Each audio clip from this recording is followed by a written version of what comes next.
Everyone, welcome to my YouTube channel. Friends, इस video में हम सब पढ़ेंगे क्लास 9 सिविक्स बुक का chapter first, what is democracy and why democracy. किसी किसी की बुक में ये चैप्टर फर्स्ट है और किसी किसी की बुक में चैप्टर सेकंड दिया गया है। तो चैप्टर नेम से जानते हैं कि what is democracy and why democracy आज हम पढ़ने वाले हैं। इससे पहले मैं पार्ट फर्स्ट वीडियो भी बना चुकी हूँ, आप उसकी लिंक में मैं डिस्क्रिप्शन में प्रोवाइड की हूँ, आप उस वीडियो को भी ज़रूर देखिएगा क्योंकि हम लोग उसमें आधा कवर कर चुके हैं। हम लोग उसमें पढ़ चुके हैं कि what is democracy and why define democracy, मतलब डेमोक्रेसी क्या है और डेमोक्रेसी क्यों ज़रूरी है, ये सब हम लोग पढ़ चुके हैं। और एनसीईआरटी बुक में कुछ डिबेट भी दिया गया है। मैरी और लैंगडो मैडम का, लड़की पूछ रही है मैम से कि मैम ये डेफिनेशन क्यों ज़रूरी है, हमें तो पता है कि डेमोक्रेसी क्या होता है, तो मैम उसे समझा रही हैं। यानी हमें स्टार्ट करना है कि अ सिंपल डेफिनेशन से। तो हम लोग अपना इस टॉपिक से हम लोग आज स्टार्ट करेंगे, अ सिंपल डेफिनेशन। तो स्टार्ट करते हैं। Let us get back to our discussion on similarities and differences among government that are called democracies. बोला गया है कि अब हम लोग इस मतलब जो डेमोक्रेसी के सिमिलरिटीज़ यानी समानता और डिफरेंसेस अंतर के बारे में हम पढ़ेंगे। क्या अच्छाई है क्या बुराई है डेमोक्रेसीज की, ये सब हम लोग पढ़ेंगे। और बोला गया कि in the previous chapter we define one simple factor common to all democracies.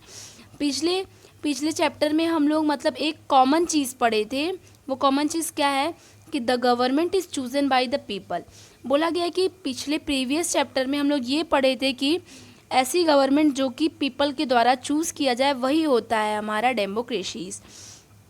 Okay, ऐसी गवर्नमेंट जो हमारी जनता के द्वारा चुनी जाती है। The government is chosen by the people, we could thus start with a simple definition. तो अब हम फ्रेंड्स अब हम ऐसे नहीं लिख सकते हैं कि the government is chosen by the people, सही तो है लेकिन डेफिनेशन हमारी अधूरी रहेगी। तो इसलिए हम लोग एक न्यू डेफिनेशन बनाए हैं जिसका जो डेफिनेशन है कि democracy is a form of government in which the ruler are elected by the people. यानी हम पूरा अच्छे से विधिवत लिखेंगे कि डेमोक्रेसी एक ऐसी गवर्नमेंट की फॉर्म है जहाँ पे रूलर यानी राजा या फिर अब तो प्राइम मिनिस्टर और प्रेसिडेंट होते हैं, इलेक्टेड बाय द पीपल, जो कि जनता के द्वारा चुने जाएं। यानी अब हमारी डेमोक्रेसीज की डेफिनेशन होगी कि democracies is a form of government in which the rulers are elected by the people. Okay, मुझे लगता है आपको डेफिनेशन तक क्लियर हो गया है। आगे बढ़ें कि this is a useful starting point. ये बहुत एक अच्छा पॉइंट है हमें डेमोक्रेसीज को डिफ़ाइन करने का। This definition allow us to separate democracy from form of government that are clearly non democratic. बोला गया कि अब हम ऐसी ऐसी पॉइंट्स पढ़ेंगे, यानी हम ऐसी ऐसी अच्छाइयाँ जानेंगे डेमोक्रेसीज के बारे में कि हम अपने मन से बता सकते हैं कि ये कंट्री डेमोक्रेटिक है, ये कंट्री नहीं है। यानी हम पहचानना जान जाएंगे कि कौन सी कंट्री डेमोक्रेटिक होती है कौन सी नहीं होती, यानी फीचर्स जानेंगे हम। The army ruler of Myanmar are not elected by peoples. जैसे कि म्यांमार देश का नाम है, तो म्यांमार के जो रूलर हैं यानी जो वहाँ के राजा हैं वो कौन है? आर्मी लोग हैं। आर्मी लोग तो पढ़ाई करके बनते हैं, जनता तो उन्हें चुनती नहीं, तो इसलिए जो म्यांमार होगा हमारा वो नॉन डेमोक्रेटिक होगा। यानी जो आर्मी रूलर जहाँ चले, यानी राजा के शासन पे आर्मी बैठे और आर्मी को जनता चूज़ नहीं करती, इसलिए ये नॉन डेमोक्रेटिक कंट्री है। मुझे लगता है आपको अब आप बता सकते हैं कौन सी कंट्री डेमोक्रेटिक है कौन सी कंट्री डेमोक्रेटिक नहीं है, क्योंकि जहाँ पे राजा जनता के द्वारा चुना जाए वही कंट्री डेमोक्रेटिक होगी। Those who happen to be control of the army. अब इसमें अभी हम लोग पढ़ेंगे, अभी तो हम लोग एक छोटी सी पहचान जाने हैं कि जहाँ पे जनता इलेक्ट करे यानी कि पीपल राजा को राजा बनाए अपने वोट से। आगे कि become the ruler of country, people have no say in this decision, dictator like Pinochet are not elected by the people. एक और एग्जाम्पल दिया है, ये पिनोसेट आप लोग कुछ मतलब इसके मीनिंग में के चक्कर में मत पड़ेगा, क्योंकि ये एक जगह का नाम है और वहाँ पे भी वहाँ का भी जो मतलब डिक्टेटर है, राजा है चलाने वाला शासन, वो जनता के द्वारा चूज़ नहीं हुआ है। यानी ये कंट्री भी हमारी डेमोक्रेटिक नहीं है। वहाँ का जो डिक्टेटर है यानी जो राजा है वो जनता द्वारा नहीं चुना गया है। This also apply to monarchies, यही चीज़ मोनार्की में भी अप्लाई होगी। देखिए दोस्तों, ये रूलर हमारा एक चीज़ ही नहीं होता है, रूलर के बारे में भी हम लोग पढ़ेंगे कि रूलर अच्छे से हम लोग क्या रूलर होता है। इसलिए आप ये जाने कि मोनार्की मतलब भी राजा ही होता है, एक तरह का रूलर होता है। डिक्टेटर जैसे कि अब होते हैं ना prime minister, chief minister, president, वैसे ही मोनार्की, डिक्टेटर, रूलर ऐसे हुआ करता था पहले। The king of Nepal and Saudi Arabia rule not because the people have chosen them to do so but because they happen to be born in the royal family। बोला गया है कि Saudi अरब और नेपाल में ये नेम तो आप लोग पक्का ही सुने होंगे, सऊदी अरब और नेपाल। तो यहाँ पे जो रूल चलता है वहाँ पे जनता वोट नहीं देती है।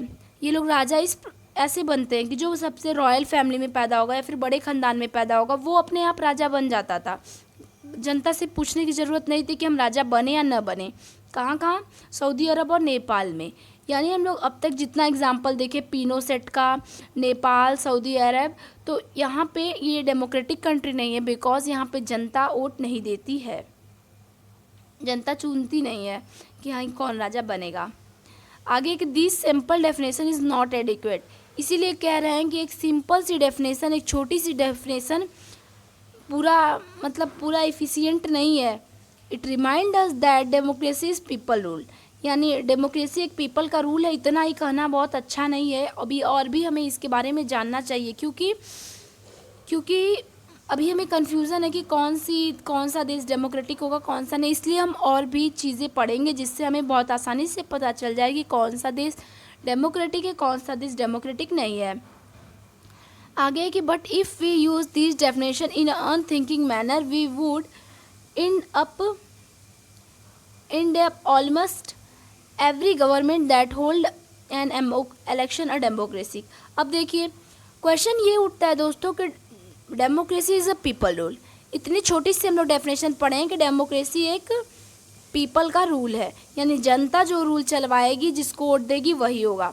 अब बताइए, ये भी इतना तो सही नहीं, इतना कम डेफिनेशन में बताना अच्छा नहीं है, क्योंकि अब देखिए इलेक्शन होगा, जनता के साथ इलेक्शन होगा, वो इलेक्शन कैसा रहेगा कैसा नहीं रहेगा, ज़बरदस्ती वोट दिलवाया जाएगा, कह के दिलवाया जाएगा, या फिर एक ही कैंडिडेट ही रहेगा कि आप इसी को वोट दीजिए।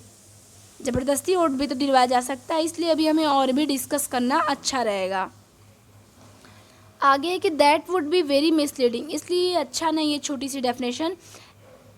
As we shall find out in chapter 4 every government in contemporary world want to be called a democracy even if it is not so। बोला गया कि हम चैप्टर 4 में हम ऐसा भी कुछ देखेंगे कि कुछ कंट्री अपने आप को डेमोक्रेटिक कहला रही हैं लेकिन वो डेमोक्रेटिक है नहीं। That is why we need to carefully distinguish between a government that is a democracy and one that pretend to be one।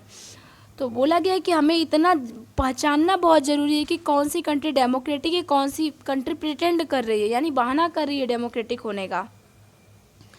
We can do so by understanding each word in the definition carefully and spelling out the features of a democratic government. अब हम line wise कुछ features पढ़ेंगे, कुछ पहचान यानी पहचानने का तरीका पढ़ेंगे कि कौन से देश हमारा डेमोक्रेटिक है कौन सा नहीं है।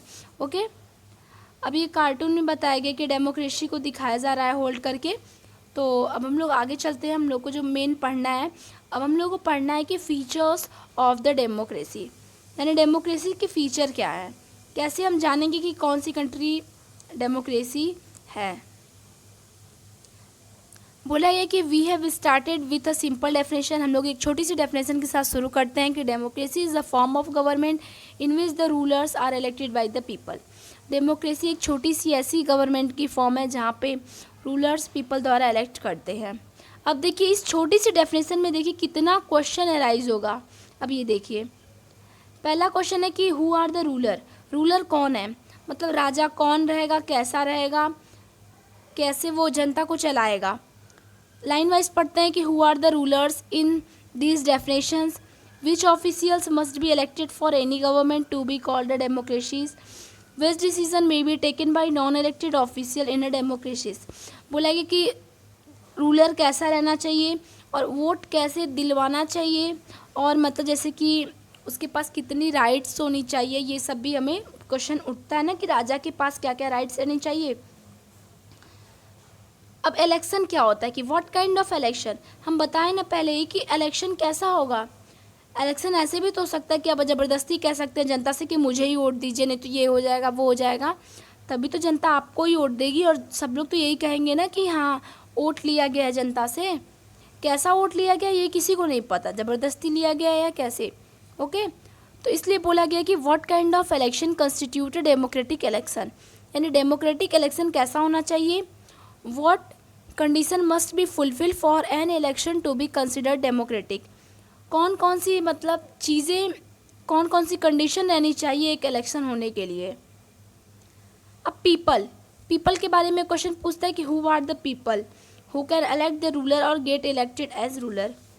बोला गया कि पीपल्स में कौन आएगा, पीपल्स में बहुत लोग आ सकते हैं, इसलिए पीपल में कौन आएगा, सारे सिटीजन आएंगे या फिर बड़ी जात वाले भी तो पीपल ही रहेंगे, बड़ी कास्ट वाले आएंगे, पूरे कास्ट वाले आएंगे या पूरे सिटीजन आएंगे।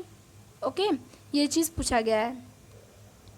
आगे कि finally what kind of a form of government is the democracies can elected ruler do what ever they want in a democracy.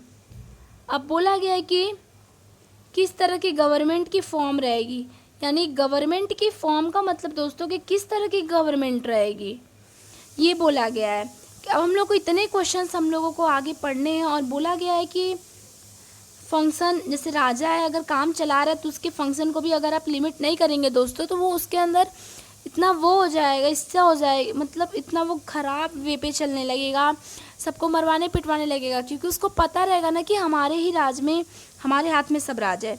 इसीलिए एक राजा के पावर को लिमिट करना भी वो होता है, और ऐसा होगा कि नहीं डेमोक्रेटिक में, ये सब हम पढ़ेंगे। और let us consider each of questions with the help of example. अब हम सभी क्वेश्चंस के आंसर को एग्जांपल के साथ पढ़ेंगे। अब ये है कि major decision of elected leaders. अब हम कुछ ऐसे लीडर्स की बात करेंगे जो कि जनता के द्वारा चुने जाते हों या फिर वो कैसे रहते हैं, इन सबों के बारे में हम बात करेंगे। इसके लिए हम एक एग्जांपल से बात करेंगे दोस्तों, तो आप घबराइएगा मत कि यहाँ पे ये पाकिस्तान के नाम कहाँ से आ गया। नाम नहीं आया है, हम पाकिस्तान के एक राजा का एग्जांपल ले रहे हैं कि वो कैसे जनता चलाता था। अब देखिए, पाकिस्तान में जनरल परवेज मुशर्रफ नाम का एक मिलिट्री कोप रहता था, जो कि अक्टूबर 1999 में मिलिट्री कोप हुआ था। कहने का मतलब कि जनरल मतलब होता है मिलिट्री का राजा। ओके, मतलब सारे आर्मी का जो मेन लीडर होता है वो। तो परवेज मुशर्रफ जनरल थे, यानी आर्मी के लीडर थे, और ये मतलब आर्मी विद्रोह करवाए थे अक्टूबर के 1999 में। बहुत सारी जनताएं भी मारी गई थी। इस टाइम कारगिल युद्ध भी हुआ था इंडिया और पाकिस्तान के बीच में। और ही overthrew a democratically elected government and declared himself the chief executive of the country. और ये क्या है पता, ज़बरदस्ती जनता वालों से कहवा करके अपने चीफ एग्जीक्यूटिव बन गया, यानी कि राजा बन गया। और फिर क्या हुआ कि लेटर ही change his designation to president and in 2002 held a referendum in the countries that guarantees him a 5-year extension। और पता है ज़बरदस्ती राजा बन गया। ये तो मिलिट्री का राजा था, हर आर्मी का राजा था, लेकिन पूरी जनताओं का राजा बन गया। और 2002 में पता है रिफरेंडम वोट करवाया। रिफरेंडम मतलब होता है, मैं आपको क्लियरली बताती हूँ, रिफरेंडम मतलब होता है कि ऐसा वोट जो कि जनता से मांगा जाए और बोला जाए कि हमें जिताना चाहती हैं कि नहीं, हाँ या ना। मतलब कि अगर आपको वोट लेना है तो बस आप हाँ या ना में वोट दे सकते हैं। मान लीजिए पाकिस्तान का राजा पूछा कि आप हमें जिताना चाहते हैं या नहीं, तो सिर्फ आपको बोलना रहेगा हाँ या ना, नहीं जिताना चाहता हूँ या फिर जिताना चाहता हूँ। ओके, तो वो रिफरेंडम वोट करवाएं, जनता से पूछें कि आप लोग हमें जिताना चाहते हैं या नहीं। जनता बोल दी कि हाँ हम आपको जिताना चाहते हैं, लेकिन ज़बरदस्ती भी बुलवा सकते हैं। और ये 5 साल का राजा फिर बन गए। पाकिस्तान मीडिया और ह्यूमन राइट्स डेमोक्रेसी एक्टिविटिस्ट जो ऐसे मीडिया वाले थे वो लोग चिल्लाते रह गए कि रेफरेंडम जो वोट है, यानी रिफरेंडम वोट, यानी जो लोग कह के करवा रहे हैं कि आप हमें राजा बनवाना चाहते हैं या नहीं, ये वोट सही नहीं है। अच्छा आप बोलिए, आप हमारे घर में आके ज़बरदस्ती कहेंगे कि आप हमें राजा बनाइए, बनाइए, बनाना चाहती हैं कि नहीं बनाती हैं, तो हम तो डर के मारे बोलेंगे कि नहीं, हम आपको डर के मारे तो बोल ही देंगे कि आप हमारे राजा बन जाइए। इसलिए पाकिस्तान की मीडिया चिल्लाते रह गई कि परवेज मुशर्रफ राजा नहीं बनेंगे। मुशर्रफ वो माल प्रैक्टिस या फ्रॉड ढंग से वो वोट जीते हैं। इन अगस्त में लीगल फ्रेमवर्क का ऑर्डर दे दिया, मतलब कि कॉन्स्टिट्यूशन का पूरा चेंज करा दिया। कौन? पाकिस्तान का राजा जो बना था परवेज मुशर्रफ पूरा लीगल फ्रेमवर्क को ऑर्डर दे दिया, मतलब पूरा कॉन्स्टिट्यूशन चेंज करा दिया। According to this order the president can dismiss the national and provincial assemblies. फिर पता है कुछ दिन बाद वो प्रेसिडेंट बन गया, मतलब राष्ट्रपति बन गया। अभी राजा था, अब राष्ट्रपति बन गया, यानी परवेज मुशर्रफ की लालच धीरे धीरे बढ़ती चली जा रही है। सारे कैबिनेट वर्क, नेशनल सिक्योरिटी, जैसे ना कि जितने भी पहले से लोग काम करते थे वो सबको हटा करके अपने आर्मी वालों को रख दिया, क्योंकि वो पहले तो आर्मी वालों का राजा था, तो आर्मी वालों उसके अच्छे दोस्त थे। इसलिए जो जनता काम करती थी, जो कैबिनेट मंत्री थे, रक्षा मंत्री, स्वास्थ्य मंत्री, इन सबों को हटा करके उन लोगों की जगह मिलिट्री वालों को बना दिया मंत्री। After passing this law, election were held to national and provincial assemblies. So Pakistan had election, elected representative have some powers. मतलब कि जैसे कि जनता से वोट लिया तो गया, लेकिन जैसे कि मतलब कि मान लीजिए स्वास्थ्य मंत्री और राज्य मंत्री अपने मिलिट्री वालों को, अपने आर्मी वालों को बना दिया, फिर भी आर्मी वालों के पास कोई पावर नहीं थी। सब पावर किसके पास था? जनरल मुशर्रफ के पास था। बस ये नाम का मंत्री बना रहे थे सबको, और सारा पावर इन्हीं के हाथ में था। There are many reason why Pakistan under general Musharraf should not be called a democracy. अब देखिए, पूरी पाकिस्तान जनरल मुशर्रफ के हाथ में बधी हुई है, इसलिए ये कंट्री डेमोक्रेटिक नहीं है। यानी कि हमारा पाकिस्तान जिस टाइम की बात हो रही है उस टाइम ये डेमोक्रेटिक नहीं था, क्योंकि यहाँ पे जो राजा हैं वो अपने हाथ में पूरा जनता को कंट्रोल किए हैं। But let us focus one of this, can we say that the ruler are elected by the people in the Pakistan. और बोला गया कि रूलर जो थे, राजा तो यार पाकिस्तान के ही हाथ से ना बनाए गए थे, जनता के ही हाथ से ना। वो बोले थे कि हाँ या ना, बोलिए हम राजा बने या नहीं, तो लोग हाँ बोले थे। लेकिन people may have elected their representative to national and provincial assemblies, but not those elected representative are not really rulers। बोला गया कि लोग ज़बरदस्ती भी वोट ले सकते हैं, इसलिए हम लोग इन्हें डेमोक्रेटिक नहीं कह सकते हैं। और power to take final decision rest with army official with general Musharraf. बोला गया कि बस ये लोग नाम के स्वास्थ्य मंत्री और राज्य मंत्री, सबको स्वास्थ्य मंत्री, रक्षा मंत्री बनाया था आर्मी वालों को, लेकिन पूरा पावर तो जनरल मुशर्रफ के ही हाथ में था दोस्तों। और none of them are elected by the people, कोई जनता के द्वारा इलेक्ट नहीं किया गया था। This happen in many dictatorship and monarchies, they formally have are elected parliament government, but the really power with those who are not elected। बोला गया कि पूरा मतलब सब लोग जनता वोट देके क्या करेगी जब मेन पावर जिसके हाथ में वो वही खराब है तो। और बोला गया है कि प्रीवियस चैप्टर में हम लोग पढ़े थे यूएसएसआर के बारे में। तो यूएसएसआर क्या था कि मतलब जैसे कि यूएसएसआर के बारे में पढ़े थे, जो कि पोलैंड पे शासन हो रहा था, इराक से लड़ाई झगड़ा हुआ था, तो इन सब के बारे में पढ़े थे। तो मतलब पूरा मिला के यहाँ पे दिया गया है कि इराक हुआ, यूएसएसआर हुआ, यूएस हुआ, ये सब भी डेमोक्रेटिक कंट्री नहीं है। वहाँ पे भी ऐसा ही हुआ था कि जनता के द्वारा लोग नहीं चुने गए थे। यानी कि इतना हम लोग को एग्जाम्पल पढ़ने के बाद इतना बड़ा मेन निकला है, मतलब निकला है पढ़ने का इतना एग्जाम्पल, मतलब ये बहुत इंपॉर्टेंट है, very very important this line is, जो हार्ड ब्लैक से किया गया। ओके, अब हम लोग इतना एग्जाम्पल पढ़ने के बाद हम लोग को पता चला कि in a democracy the final decision making power and must rest with those elected by the people. बोला गया कि इतना एग्जाम्पल हम लोग पाकिस्तान का लिए हैं, यूएस इराक का लिए हैं, तो इसका पूरा कहने का मतलब था, यानी पहला फीचर हमारा इतना ही है। वो सब हम लोग बस एग्जाम्पल से पढ़ रहे थे, समझ रहे थे। पूरा मिला के हमारा इतना पढ़ने का मतलब ये निकला कि डेमोक्रेटिक कंट्री वही होगी जो जनता द्वारा चुनी जाए, जो राजा जनता द्वारा चुन के बनाया जाए, और पूरा पावर, मतलब ज़बरदस्ती कोई काम न करे राजा, मतलब जनता वोट दी है तो जनता के मन से भी काम हो। ओके, यानी जनता अगर हमें जिताई है तो हम जनता के ही मन से काम करेंगे, जनता हमारे फेवर में है तभी तो हमें जिताई है।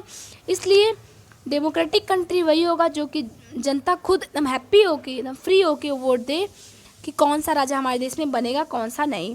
ओके, अभी हमें लगता है कि इतना एग्जाम्पल पढ़े हैं हम लोग। सबसे इम्पोर्टेंट लाइन तो ये इतनी ही थी। ओके, तो इसे बहुत अच्छे से लर्न कीजिएगा। आगे free and fair and electoral competition. दोस्तों, अगर वीडियो अच्छी लगी हो तो वीडियो को लाइक कीजिए, कमेंट कीजिए और फ्रेंड्स के साथ शेयर कीजिए और चैनल को सब्सक्राइब कीजिए। आगे हम लोग को पढ़ना होगा कि free and fair electoral competition, इसे हम पढ़ेंगे नेक्स्ट वीडियो में। तो चलते हैं, मिलते हैं नेक्स्ट वीडियो में। Bye friends, thanks for watching my video.